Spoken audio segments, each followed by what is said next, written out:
అధ్యక్ష మంత్రి గారు మీరు వినండి, చెప్పాలా లేదా అధ్యక్ష? మీరు వినండి. ఇప్పుడు అధ్యక్ష ఓకే అధ్యక్ష, ఇది శాసన మండలి, నేను ఈరోజు అడుగుతున్నాను, మాట్లాడతాను. అచ్చెన్నాయుడు గారు మీరు చెప్పింది తప్పని చెప్పమనండి. ఈరోజు మా మంత్రి గారు ఏం చెప్పారు? ఏదైనా ఒకటి కంటిన్యూషన్ ప్రభుత్వం తెలియాలి అధ్యక్ష, మీ గురించి కాదు, ప్రజలకు తెలియాలి. ఒకటి కంటిన్యూషన్ ప్రోగ్రాం. బాధ కలుగుతుంది అధ్యక్ష, నేను ఈరోజు మంత్రిగా కాదు, ఒక బలహీన వర్గాలకు చెందినటువంటి వ్యక్తిగా మాట్లాడుతున్నాను. అధ్యక్ష 2000 మీరు ఉన్నారు అధ్యక్ష, మీరు కూడా ఫీల్డ్లో ఉన్నారు అధ్యక్ష. 2014-19 ఎన్టీఆర్ గృహ నిర్మాణం కింద రాష్ట్ర ప్రభుత్వం టోటల్గా ఖర్చు పెట్టి ఇల్లు కట్టారు అధ్యక్ష. 2019 తర్వాత అధ్యక్ష ఒక్క ఇల్లు కూడా ఏదైతే ప్రారంభించారో ఒక్క ఇల్లుకి ఒక పైసా ఇవ్వలేదు అధ్యక్ష. ఏదైతే 2014-19 ఆ రోజు తీసుకున్న ప్రభుత్వ నిర్ణయం కట్టిన ఇల్లుకి ఒక్క పైసా కూడా ఇవ్వకపోతే ఏమనాలి అధ్యక్ష చెప్పండి? ఓకే, మళ్ళీ మీరు వచ్చారు, జగనన్న కాలనీలు అన్నారు, అవన్నీ మీరు నేను చెప్పక్కర్లేదు, మళ్ళీ దాని గురించి డిస్కషన్ కూడా అక్కర్లేదు. ఆ ఇల్లు కూడా మా మంత్రి గారు ఏం చెప్పారు? కాదని చెప్పండి, నేను చెప్పింది కాదని చెప్పానండి అధ్యక్ష. ఆ రోజు 2019-24 రాష్ట్ర ప్రభుత్వం ఒక్క పైసా ఇంటి మీద ఖర్చు పెట్టలేదు. 1,50,000 రూపాయలు కేంద్ర ప్రభుత్వం ఇచ్చింది, 30,000 రూపాయలు ఎన్ఆర్జీఎస్ కింద తీసుకొని కేంద్ర ప్రభుత్వం డబ్బులతోనే ఆ రోజు ఈ కథ నడిపారు తప్ప రాష్ట్ర ప్రభుత్వం నుంచి ఒక్క పైసా ఖర్చు పెట్టలేదు. ఒకవేళ ఖర్చు పెట్టామంటే చెప్పండి. ఈ రోజు మేము దాంతో పాటుగా 2 లక్షల రూపాయలు పెట్టి రూరల్ ఏరియాలో 3 సెంట్లు, అర్బన్ ఏరియాలో 2 సెంట్లు, మీరు ఏవైతే పట్టాలు ఇచ్చారో అవన్నీ వెరిఫై చేసి లబ్ధిదారులకు అడిగి నువ్వు 1 సెంటు కట్టుకుంటావంటే కట్టుకో, నువ్వు కట్టుకోవు నాకు 3 సెంట్లు కావాలని అడిగితే వాళ్ళకు 3 సెంట్లు ఇచ్చి 2 లక్షల రూపాయలు ఇల్లుకు మంజూరు చేసి అందులో ఎస్సీ ఎస్టీ బీసీలు అయితే అదనంగా 50,000 ఇచ్చి ఈరోజు ఇల్లు కట్టాలని మేము ఒక మంచి ఆలోచనతో వెళ్తుంటే మరి మీకు చెప్పండి 2019-24 కేంద్ర ప్రభుత్వం ఇచ్చిన డబ్బులు తప్ప మీ రాష్ట్ర ప్రభుత్వం ఒక పైసా ఖర్చు పెట్టమని చెప్పండి. ప్లీజ్ మంత్రి గారు చెప్పండి. ప్లీజ్ మంత్రి గారు కూర్చోండి.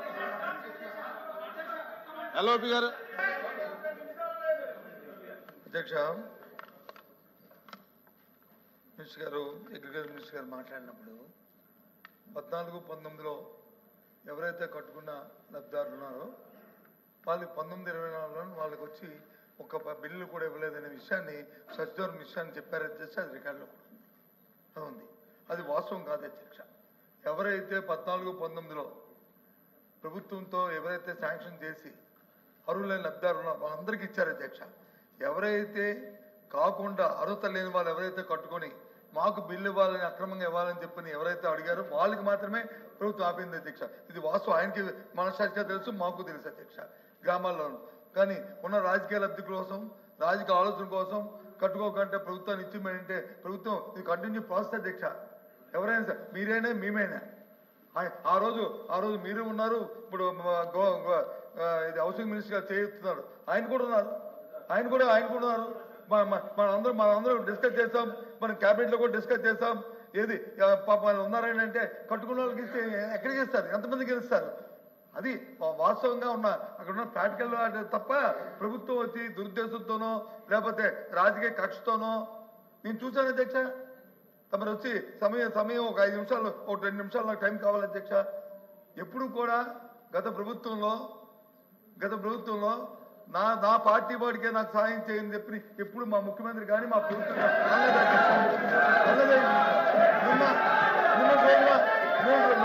సాక్షాత్తు రాజ్యాంగ పదవి ఉండి రాజ్యాంగ పదవి ముఖ్యమంత్రి గారు మాటలు తీసుకుంటే సిగ్గుపడాలి అధ్యక్ష, సిగ్గుపడాలి. ఈ వ్యవస్థ సిగ్గుపడాలి అధ్యక్ష. లబ్ధిదారుడికి వచ్చి పార్టీ కడతారు అధ్యక్ష. లబ్ధాడికి పార్టీ అంట కడతారు అధ్యక్ష.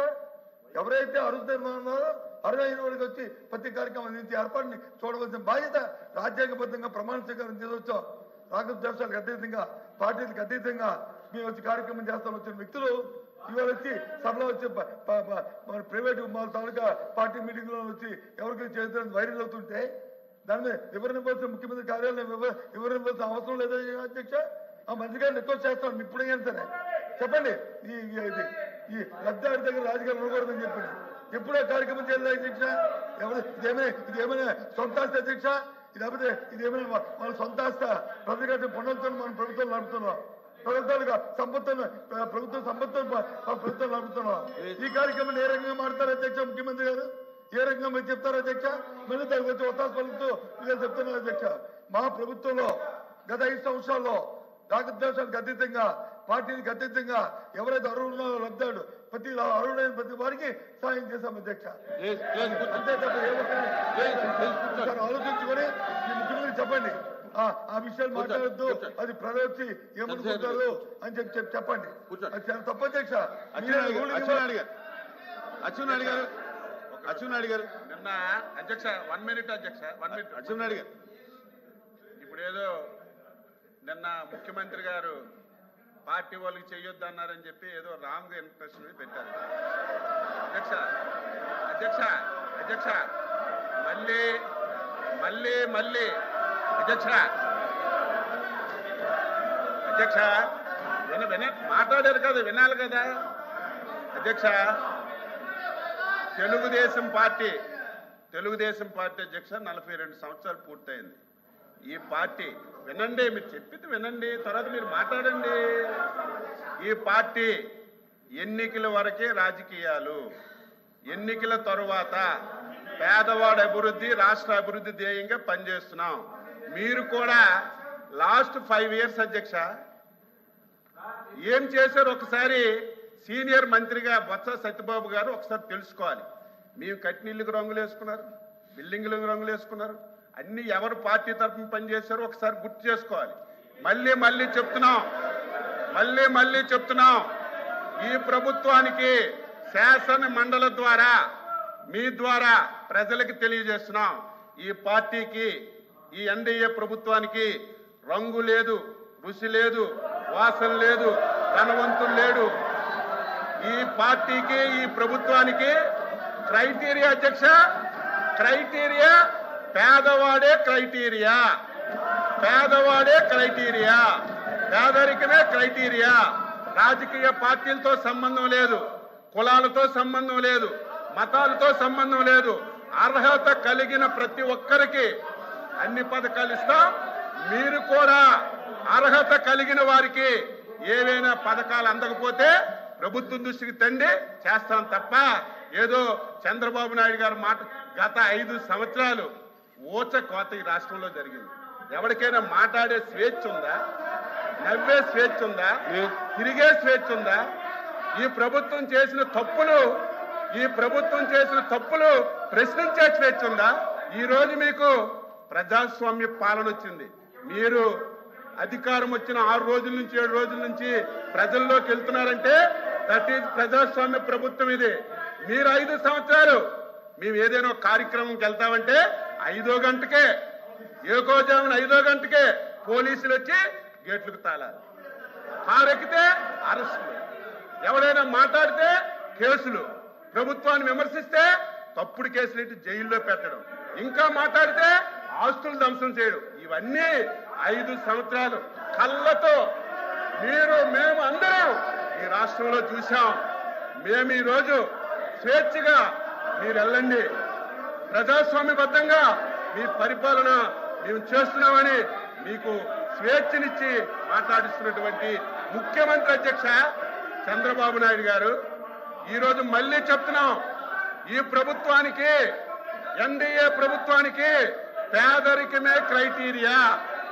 ఎవడు పేదవాడున్నా ఏ పార్టీ ఉన్నా తప్పనిసరిగా ప్రభుత్వం నుంచి అన్ని విధాల సహాయం అందిస్తామని మళ్ళీ ఈ సభ ద్వారా రాష్ట్ర ప్రజలకు తెలియజేస్తున్నాను. మాధవ్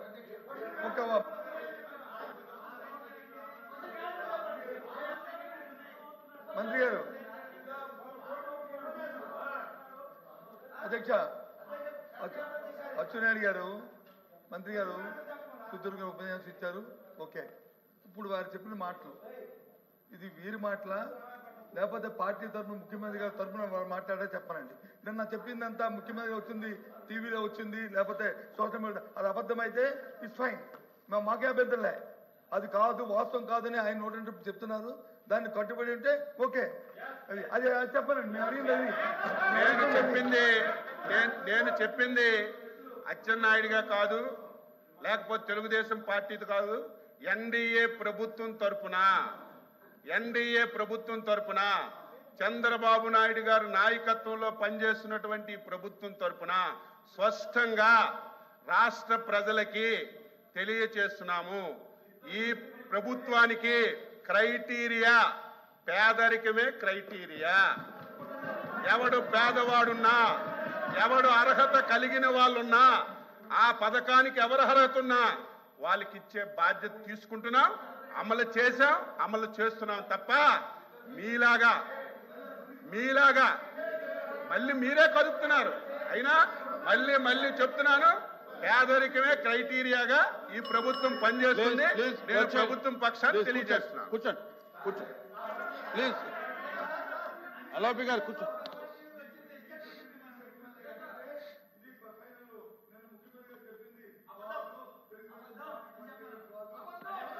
అధ్యక్ష